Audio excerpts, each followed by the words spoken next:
just talk about the steps it took for you to reach that point of forgiveness, and then what does forgiveness mean to you today? I hated him until I wrote this book. I hated myself until I wrote this book.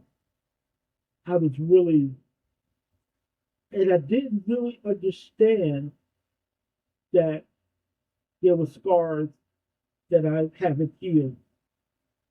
So it's uh it's really important. Forgiveness is so important. It's not important for the person who has done this to you. This is important for you to let go of that hate that you're holding for that person. You're forgiving it for your own personal gain.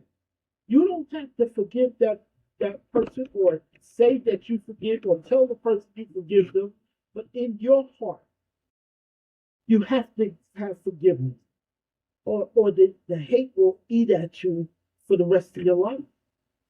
It's very important in healing. Forgiveness and healing, that is going to go hand in hand. And as much as you may hate the idea of forgiving this person, that hate, that alleviate.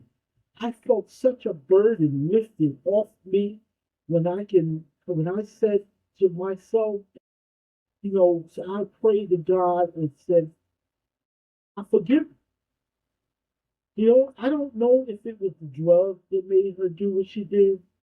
I didn't know. My grandmother was schizophrenic. My mother was schizophrenic. I didn't know if it was mental issues that made her do what she did to me. I never got a chance to talk to her about it.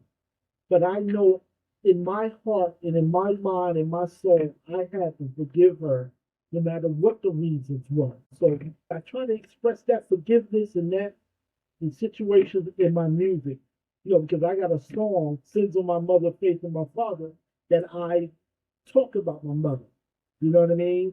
And talk about my father. And so, again, forgiveness is just so important. And a lot of people just don't, they hold on to that hate. I've talked to people who wasn't even ready to read my book because they had went through the same thing. So their scars are deep.